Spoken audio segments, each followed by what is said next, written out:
Halo, selamat berjumpa kembali di channel saya. Pada kesempatan ini, saya akan membahas sebuah topik tentang depresi. Sekedar menginformasikan bahwa bahasan kali ini bukan membahas tentang pengidap gangguan jiwa atau yang lebih dikenal dengan sebutan ODGJ.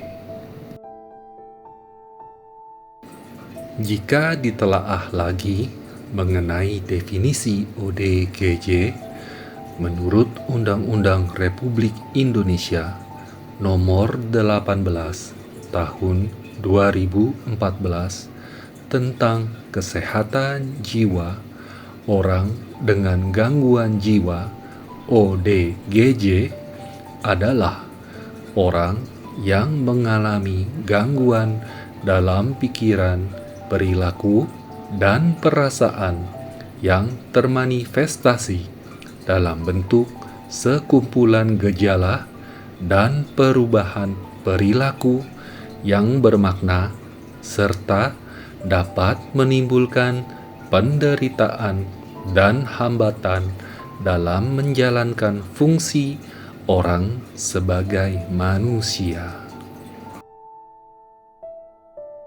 Hal ini dapat dipahami bahwa gejala gangguan kejiwaan yang dialami oleh seseorang dapat menimbulkan penderitaan dan hambatan dalam keseharian, termasuk hambatan dalam mengurus diri sendiri, sehingga penting bagi ODGJ memiliki sistem sumber dukungan yang dapat membantu dalam mengatasi hambatan tersebut. Tema yang akan dibahas saat ini adalah sesuatu yang berhubungan dengan ilmu pengetahuan psikologi kejiwaan manusia. Apa arti psikologi? Kata psikologi berasal dari bahasa Yunani kuno. Psyche berarti nafas, jiwa, atau budi. Dan logos berarti kata, diskursus, dan ilmu. Sehingga secara harafiah, psikologi berarti ilmu yang mempelajari tentang budi. Penyebutan ilmu psikologi merupakan sebuah kekeliruan yang sering muncul karena kata psikologi sendiri berarti ilmu tentang jiwa. Psikologi memiliki akar dari bidang ilmu filsafat yang diprakarsai sejak zaman Aristoteles sebagai ilmu jiwa, yaitu ilmu untuk kekuatan hidup. Aristoteles memandang ilmu jiwa sebagai ilmu yang mempelajari gejala-gejala kehidupan. Jiwa adalah unsur kehidupan, anima. Karena itu, setiap makhluk hidup memiliki jiwa. Lebih tepatnya adalah mengarah kepada pengelolaan manajemen dan pengetahuan tentang kejiwaan atau psikologi manusia pada umumnya. Apabila tidak dikelola dengan benar, maka akan menimbulkan sebuah gangguan kejiwaan yang dikenal dengan sebutan depresi. Depresi adalah gangguan kesehatan mental yang dapat memengaruhi perasaan, cara berpikir, serta perilaku seseorang. Kondisi ini dapat menyebabkan seseorang memiliki perasaan sedih yang mendalam hingga kehilangan minat dan semangat untuk melakukan aktivitas sehari-hari, walaupun di mana terlihat masih bisa dan mampu untuk beraktivitas seperti biasa. bisa disimpulkan bahwa mereka yang terkena depresi akan terlihat tidak bersemangat dan seperti memikul beban yang berat dalam kesehariannya. Perlu untuk diketahui bahwa untuk mencapai keadaan depresi, ada tahapan yang harus dilalui terlebih dahulu. Jadi, ada proses yang dihadapi karena tidak sekedar tiba-tiba saja terjadi dengan sendirinya. Dan banyak penderita depresi yang tidak menyadarinya sebelum sudah terlambat. Proses awal dari semua ini adalah stres. Stres adalah dalam keadaan menghadapi tekanan terhadap suatu kondisi atau situasi yang sulit, seperti sedang dalam menggapai sesuatu atau sedang mengusahakan sesuatu. Stres apabila tidak dikelola, maka akan menimbulkan kondisi yang disebut dengan depresi. Dan apabila depresi dibiarkan berlarut-larut, maka akan menjadi sebuah penyakit mental yang dikenal dengan sebutan mental breakdown atau kejatuhan mental. Juga bisa disebut sebagai depresi berat. Mereka yang sudah mencapai tahap ini akan mengalami kehilangan semangat hidup karena depresi yang sudah berada di titik kritis. Jika tidak segera ditangani atau diintervensi, maka akan berakibat fatal, seperti misalnya keinginan untuk bunuh diri.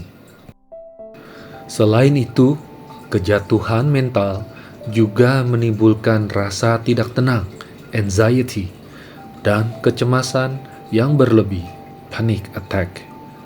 Semua hal itu membuat penderitanya selalu merasa lelah karena hal-hal negatif tersebut sangat menguras tenaga. Jangankan untuk menikmati kehidupan, untuk menjalaninya saja sudah terasa sangat sulit karena pikiran dipenuhi dengan ketidaktenangan dan kecemasan yang tiada henti. Mengapa bisa terjadi demikian rupa? Kita ambil contoh berikut ini. Sebuah besi yang bila diberikan tekanan, maka akan mulai terlihat membengkok. Dan apabila terus-menerus diberikan tambahan tekanan, bukan hanya makin membengkok, melainkan akan patah menjadi dua. Dan seperti pada semua benda yang bila diberikan tekanan secara terus-menerus dan melebihi batas maksimalnya, maka benda tersebut pasti akan pecah.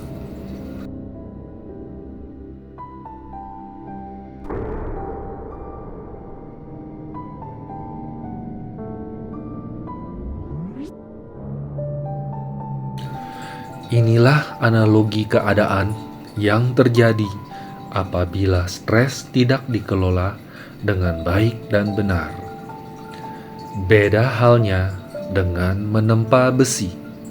Besi yang ditempa dengan baik dan benar, maka akan tercipta sesuatu wujud yang baru dan berguna.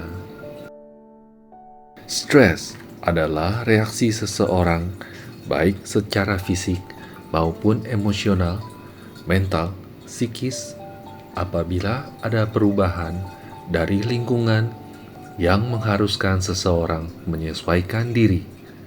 Stres adalah bagian alami dan penting dari kehidupan.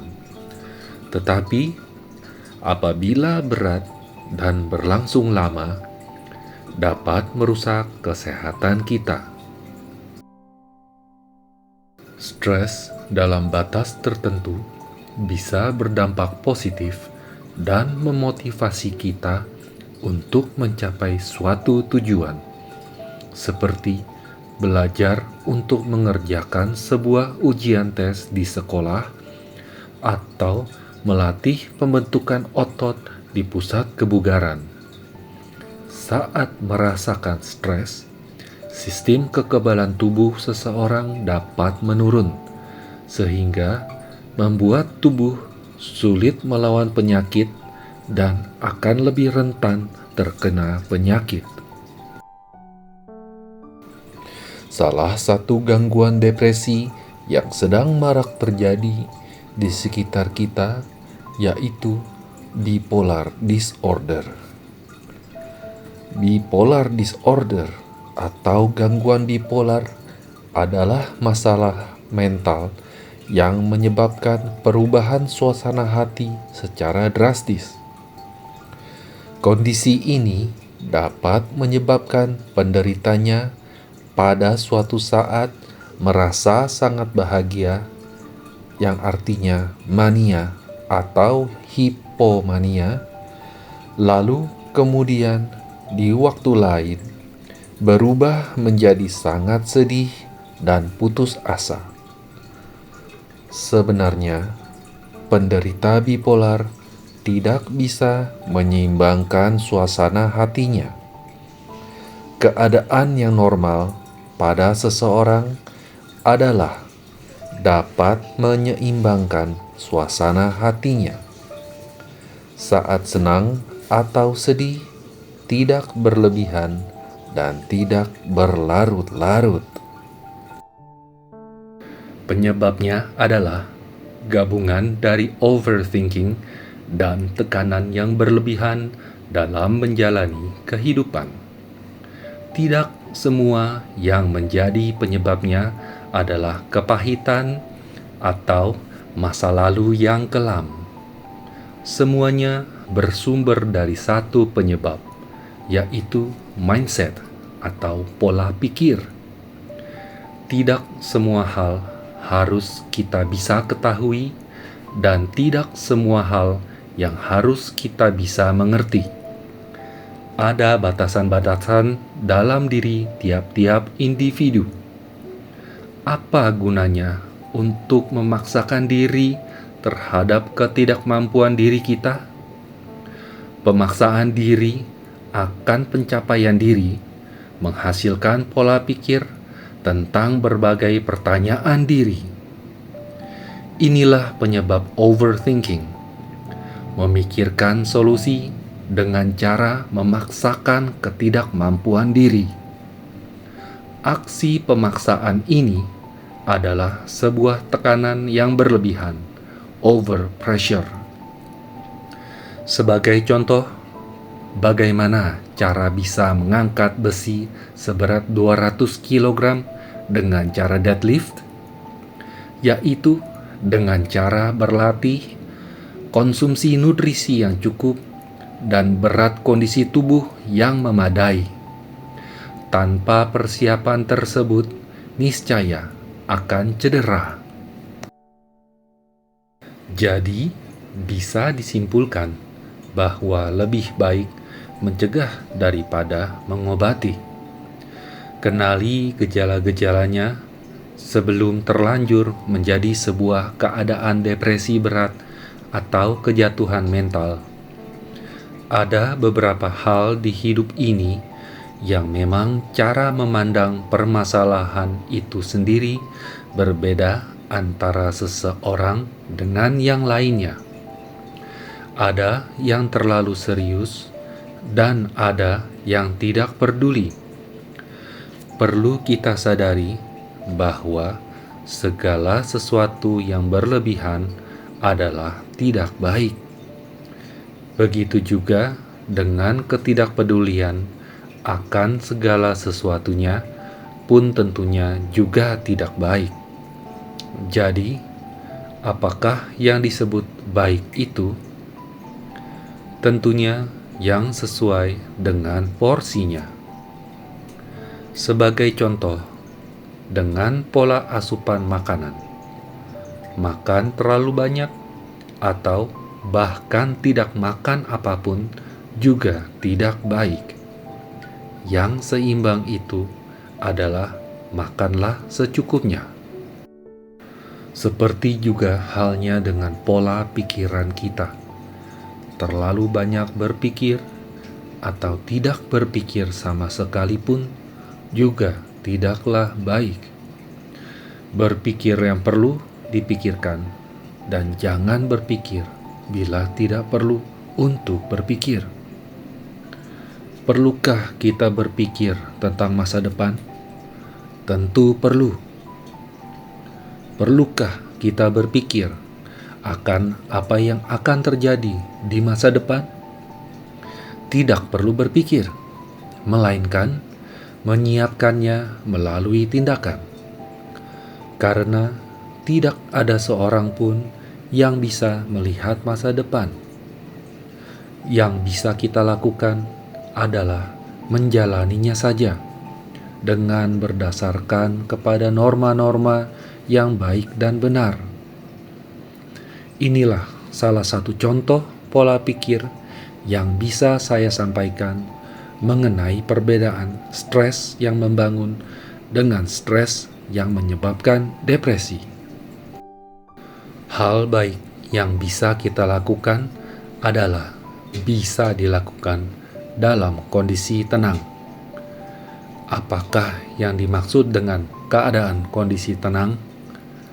Sebagai contoh, kita sedang dalam keadaan tergesa-gesa atau terburu-buru karena takut terlambat atau dibatasi oleh deadline atau jangka waktu presentasi.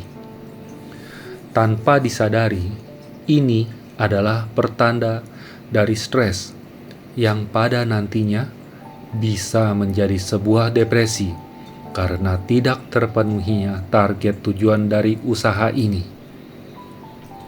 Dunia bergerak terlalu lambat dan kita bergerak terlalu cepat. Inilah tanda-tanda dari panic attack dan anxiety. Jika kita dapat menyadari gejalanya, maka kita bisa memposisikan diri kita kembali kepada keadaan netral, yaitu menyelesaikan suatu permasalahan one thing at a time, satu hal terlebih dahulu dari hal yang lain. Karena tidak mungkin semua hal diselesaikan sekaligus dalam satu waktu. Berfokuslah kepada cara kita bernafas. Nafas yang teratur akan menghasilkan ketenangan.